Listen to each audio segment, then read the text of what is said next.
One Piece just dropped 11/28, and my thoughts. This is the thing. I always said this is what makes One Piece great.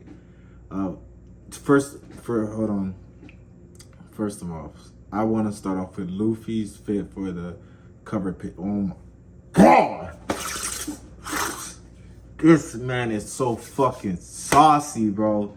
That's why I love the Straw Hats, and I love One Piece how they switch up the clothes and everything. This cover out of Luffy as the king. Oh god, that shit's so saucy. And then you got the crew riding next to a dragon, and that person was like, "Bro, is that supposed to be Kaido?" Like, bro, that's fucking. But then I realized they're in Norse mythology, which has dragons, so that pretty much makes sense. And right off the bat, it starts off with my dog Sanji making sure he knows it's not a dream, because of course, with Sanji there, you've been with the seen bad bitches, and all there is Nami. And I like how, and then we pan and he saves Nami, as like always, and it shows Luffy, Zoro, and Usopp. And Zoro, I'm proud of you, bro. Zoro found his way to Luffy because he followed the sound. See, so he's learning. I give my boy that, he's learning. And I really like how Luffy questioned Usopp, like, bro, how the hell, why couldn't you handle yourself? Like, he understands Nami is just a navigator, but you're a sniper. Thank God I'm happy Luffy is like, get on that man, bro, because Usopp's just been lingering around for so fucking long and not putting any work, and it just pisses me off. It really does. And I liked how Luffy got on him for that. But then inroads this guy on a fucking grasshopper, which I thought was fucking badass. There's one thing I like about One Piece. The characters that you see. I know we've seen way much more crazy characters, bro. You seen that one big ass fucking baby in the fucking under the water and shit. That was to this day, I still don't know what that is, and that totally creeped me the fuck out when I first seen it. I'm like, what is One Piece? But this is but like I was saying before, this is one of the things I enjoy about One Piece. The different type of characters, and the moments like these, when the crew split up and then you got them going on there like a little adventure, and they're just like discovering new things about the world and like about the island that they're on. That's what I know a lot of people like that, but I really put that as one of the top aspects of why I really like this anime and why it's one of my number ones, because it never feels like, oh, it's just trying to get by. I like seeing these little moments with the crew and stuff, and how they interact with each other, because they all have good chemistry because they've been with each other for very long, and Oda really sinks that in home.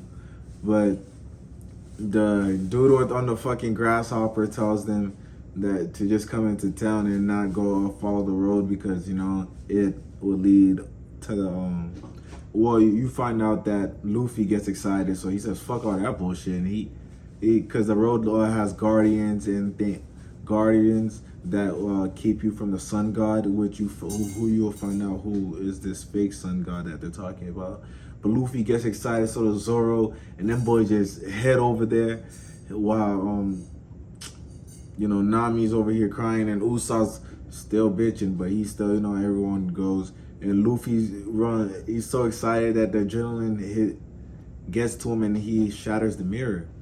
And the one thing about that is, I thought the mirror would implicate something, but now I just realized what the whole mirror was for. It's pretty much, the mirror is just, how do I say, it's like a biodome. If you know what a biodome is, like someone has a room, it's a giant with a room that they see that there's a whole cage that the biodome covers, which is a mirror to the people in the town.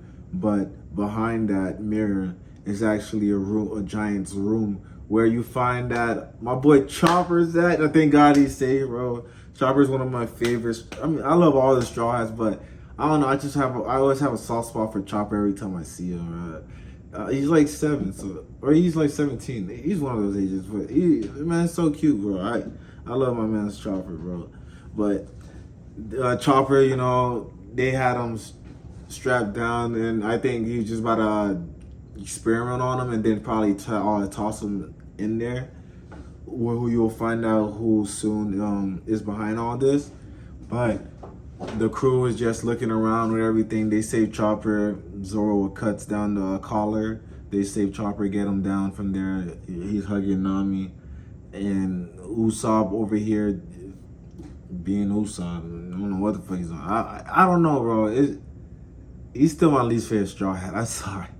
Sorry, not sorry, bro. I just can't put him over any of the other crewmates because they just always seem to do their part. And because like the people always say Usopp is the comedic, but honestly, I always find my guy Brook to be way much more funnier, and sometimes Sanji as well. But that's just me personally.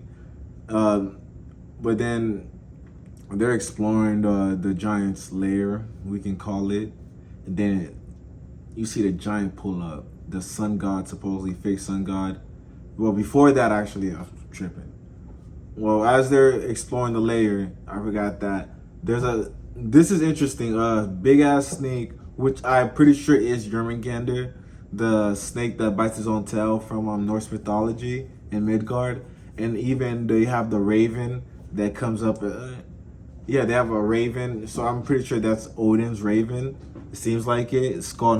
No, I'm saying Skull and Hati. That's the two wolf giants. I can't remember their names. I don't know. Just know Odin has two ravens that he carries that work as his eyes. If you didn't know, now you know. When the crew was fighting them off, and I like how Luffy. I don't care what anybody says. I like how Luffy just goes straight into Gear 5. Cause why waste any time, bro? Just get it over with. I don't see what's the point of keep fighting on for dramatic effect, bro. Just get it over with. But as they're fighting the giant animals, the supposedly fake sun god is walking towards the room, and I just gotta say his character design is. Then they got the sauce, bro. Oh my gosh, right? He had that. He was saucy, bro, with the whole staff, the sun god staff, and as he's walking, you already know it's dramatic. They're probably gonna make that walk like 2 minutes in the anime. I'm calling it now.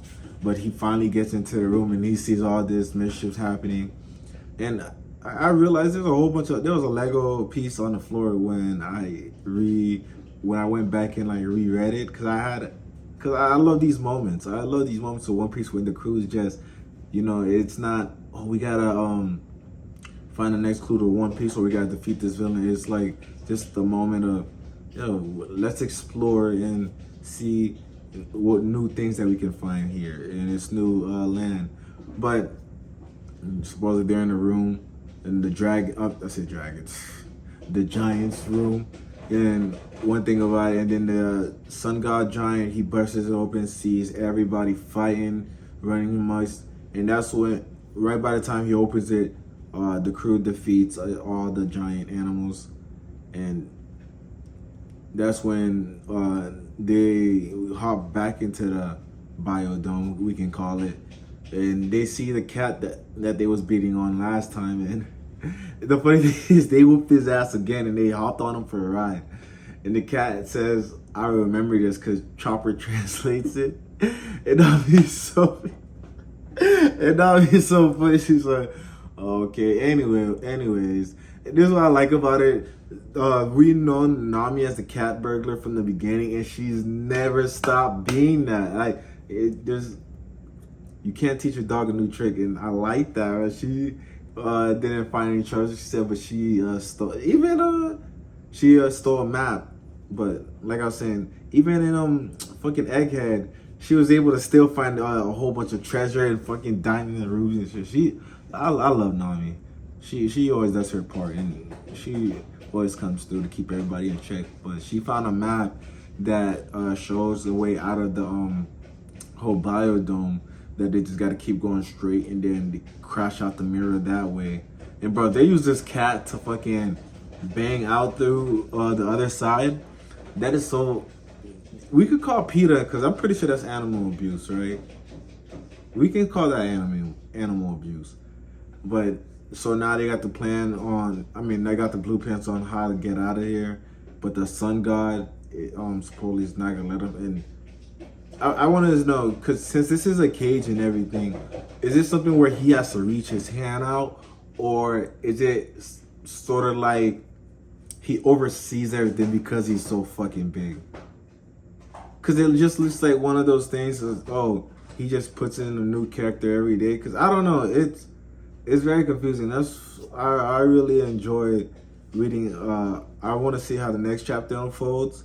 I don't think they're gonna be in this battle dome for too long. I think they're gonna escape and explore like the real side of Elbaf, or if they're even on Elbaf. I seriously still don't know what the fuck is going on. Because with the whole Giant's room, did they get kidnapped or something? It's confusing, but Oda always seems to explain things in a particular way that I always enjoy. But that's been this chapter 1128. And if you like this video, like, share, subscribe, and I'll be bringing you more. Yeah.